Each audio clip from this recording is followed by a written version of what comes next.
Hey guys, thanks for coming back to the next video. This video is going to be a little bit different than usual. I want to talk about in this video Romans 8, the concept in Romans 8:28. And it says this, Paul writes, "And we know that for those who love God, all things work together for good." So I know that when bad things happen to good people, to Christians, this verse is often quoted.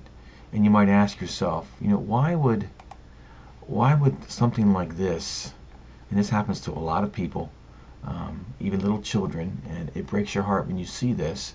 How can you say this thing is going to work together for the good of those who are, sometimes it's quoted, who are in Christ Jesus? When you go back into the Bible, deep into the Bible, and you go back into Genesis 50, you see the culmination of Joseph and his father and his brothers. Now, if you recall, what happened was Joseph was sold into slavery. First off, he was thrown into the pit by his brothers. His brothers were terribly jealous of him because his father Jacob favored him. And by the time he was thrown into the pit, and he was sold into slavery for 20 pieces of silver. And I would imagine most of you people know the story, what happened to Joseph. Because of all these evil things that his brothers did to him, God turned it around for the good. So in Genesis 50, when Jacob, their father, died, Joseph's brothers were worried that he was going to exact vengeance upon them. And Joseph said to them, he says, "Do not fear, for I am in the place of God," he questions. "As for you, you meant evil against me, but God meant it for good, to bring about that many people should be kept alive as they are today. So do not fear, I will provide for your little ones." So what the lesson here is that God took what these evil, jealous brothers did for evil, what they did for evil, and turned it around for good. So somehow I see this type of thing kind of coming out the same way.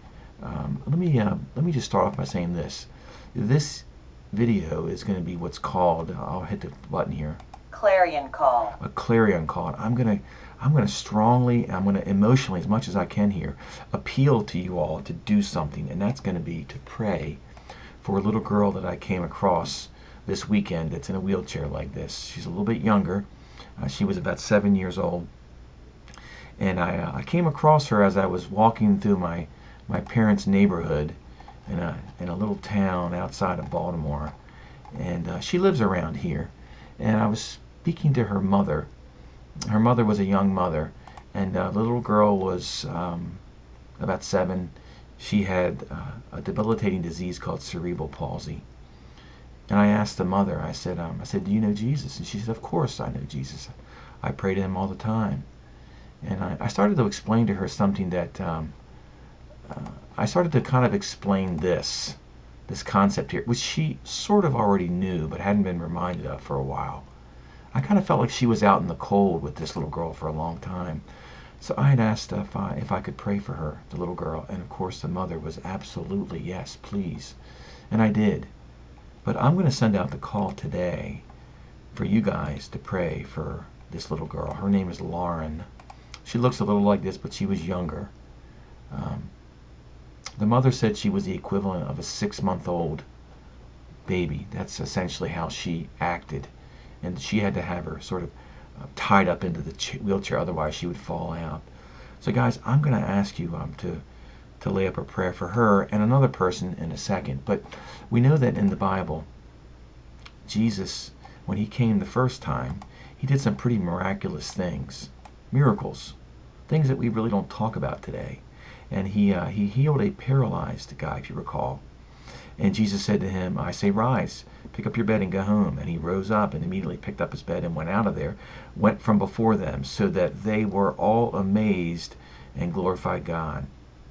So my thought is, the second time that Jesus comes, people like this are going to be healed in the same way that they're healed the first time Jesus came. Now we see this here.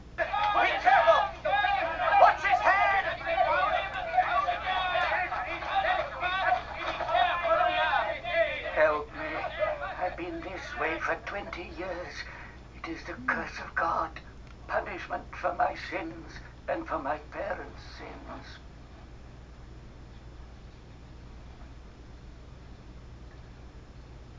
Your sins are forgiven you.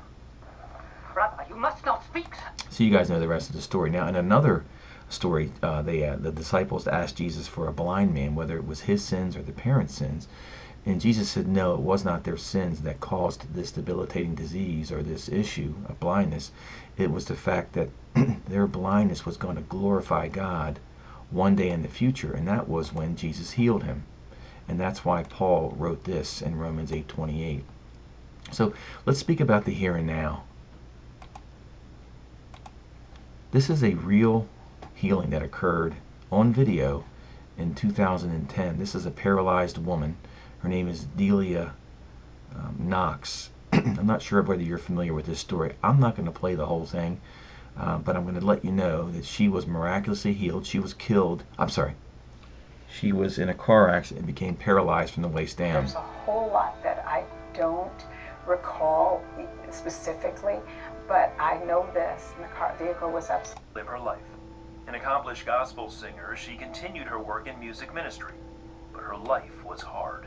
I would continue to go and sing, and I would push myself, into the restroom or the shower, whatever, and then I would drag myself into the coffin. He was one that always continued to try to put. By 2010, Delia had been in a wheelchair for over 22 years. In August, she and her husband attended a conference hosted by evangelist Nathan Morris.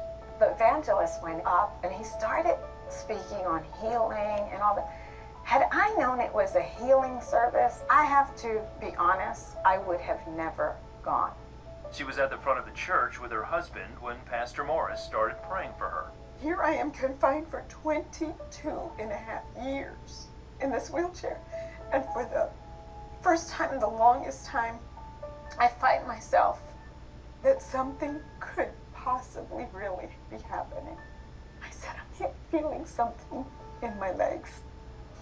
The power of God is all over this sister right now. She normally has no feelings, but she can feel our hands on her legs. And she's had no. I had to get to the heart of it. And the heart of it was, are you willing to risk your pride and take a step of faith, even if you fall? With the assistance of her husband, Delia slowly rose. She later stumbled and sat back down, fighting to block out the doubts flooding her mind. I remember the words that he prayed were, let faith arise in this woman of God. In Hebrews 11, faith is in the present, in the now. It's standing between two present terms. Now faith is. And I sat there, and a righteous indignation came in me. A righteous anger came in me. I just said to them, just worship, just worship, just worship, because I wanted to drown everything that was going out. I just worship, just right, worship, worship, worship. Then her husband and Pastor Morris helped her back on her feet. She took a few steps on her own. Then, as the congregation sang and prayed, Delia started walking around the church. Paraplegics will tell you that you can move on your hips. And so I thought, was I moving on my hips? I just started moving my knees up and down. The following week, she says God began to strengthen her legs.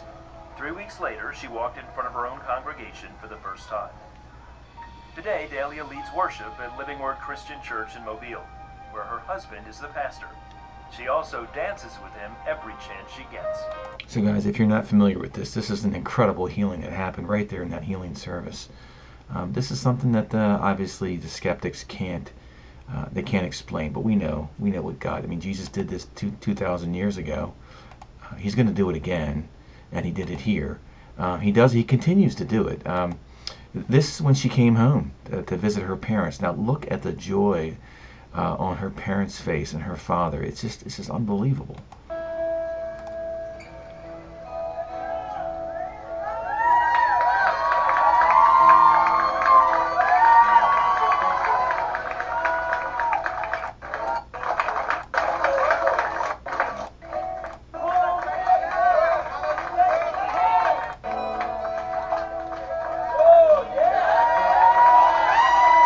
This is just a few days after the healing, so she's still learning how to kind of walk again. It's been 22 years.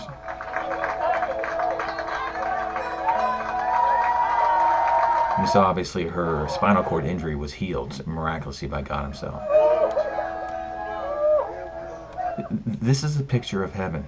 When we have our reunion, it's going to be a little like this. Look at the joy that these people have on their faces.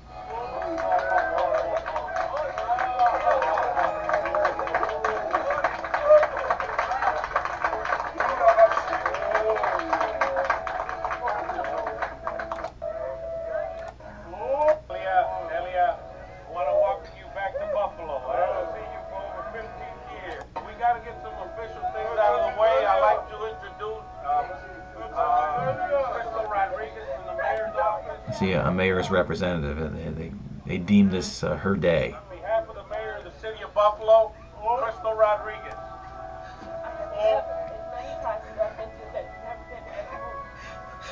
I tell you right now, it reminds me of God. He may not be there when you want him, but he's always on time. So, Delia Roman Knox, an internationally known evangelist and Christian vocalist, will return home today to her parents and friends, and Pastor Jose and Amelia Roman. After being wheelchair-bound for 22 years following a serious car accident in 1987, Delia made a miraculous recovery on August 27, 2010, and began walking again at her home church camp meeting in Mobile, Alabama.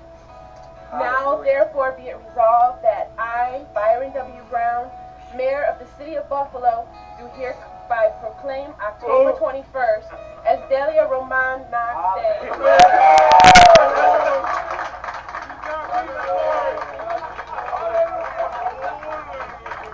So the point is, when he comes the second time, he's going to fix this. And people are going to be amazed. And God is going to be glorified by this event. Now there's another miraculous case I want to just show you guys about. This is Lee Strobel. He just finished a book called The Case for Miracles. And he's going to explain the most astounding, miraculous miracle. It's going to be a few minutes. It's a woman who had MS. I have a friend who has MS. His name is Russ. And guys, I'm going to send out this Clarion call. I want you guys to pray for Russ and for healing. Just that simple. And you're going to see in this short little summary here of how this woman, her name is Barbara Snyder, how she became healed simply because her name was listed on a radio call-in show, and thousands of people all at once went out and prayed for her, and then she became healed. Now listen to this.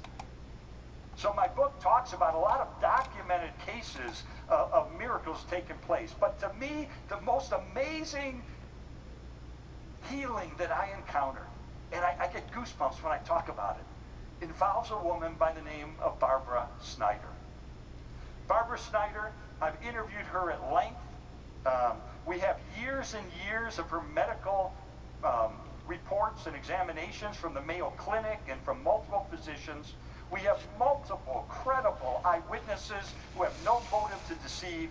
We have two physicians of hers that were so blown away by what happened to her, they wrote about it in books. So what happened to Barbara?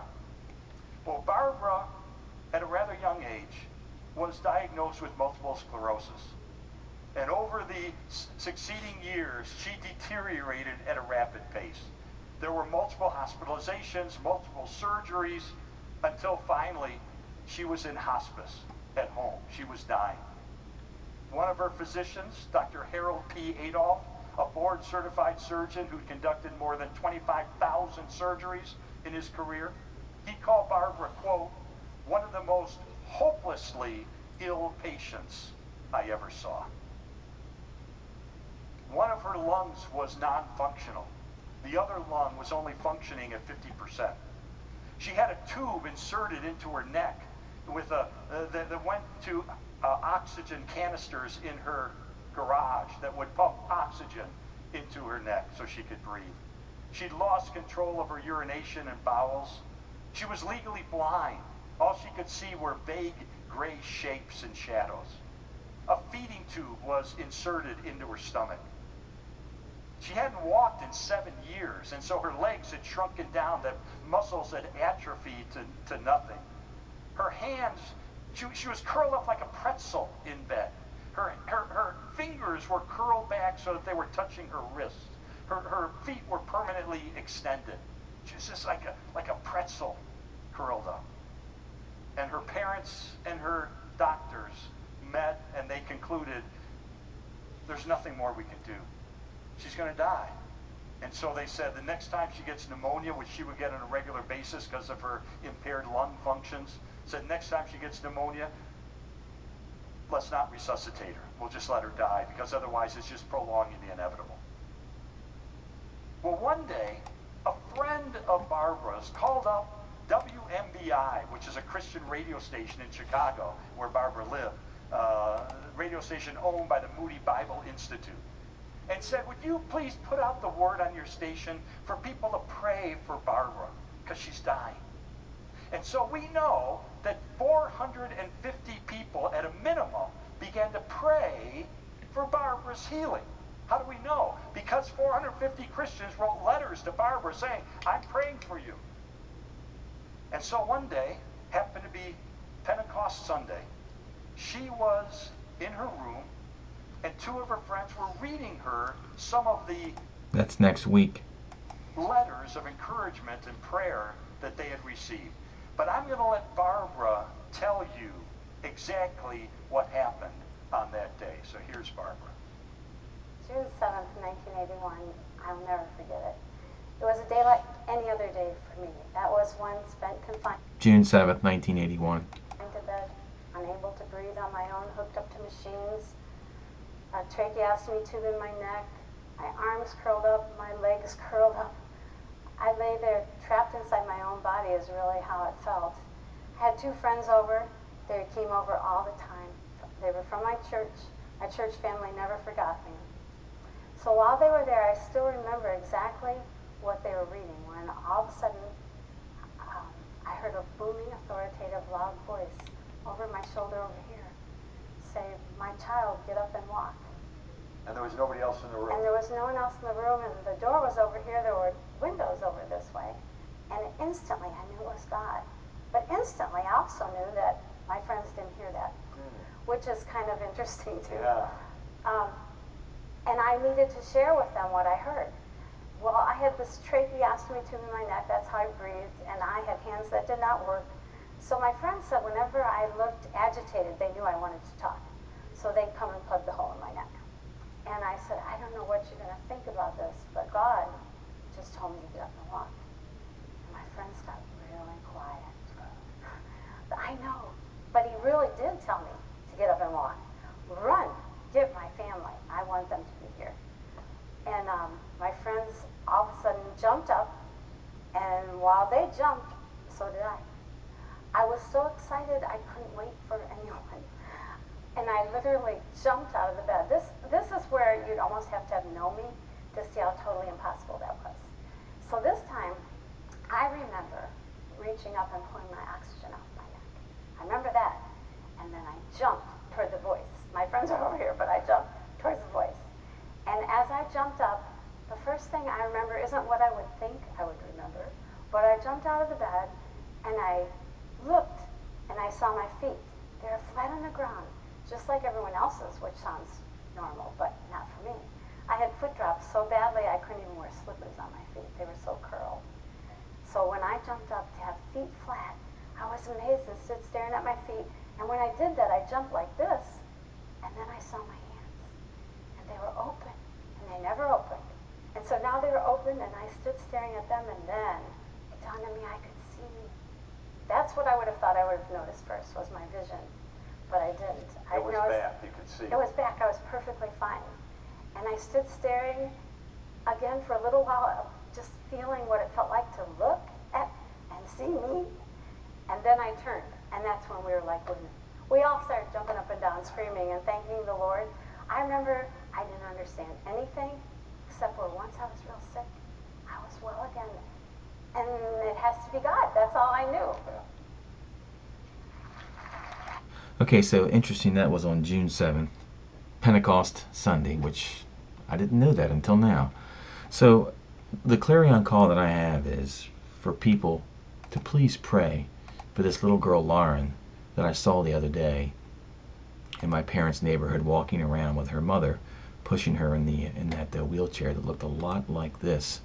And also my friend Russ He also suffers from a disease like MS, and it's really he's able to still get around, but I know it's tough, and I really know that at some point near in the future here, that when the Lord returns, He's going to heal these people, and these people are going to look back at their sickness, and they're going to know that what the devil allowed for evil, God has turned for good, guys.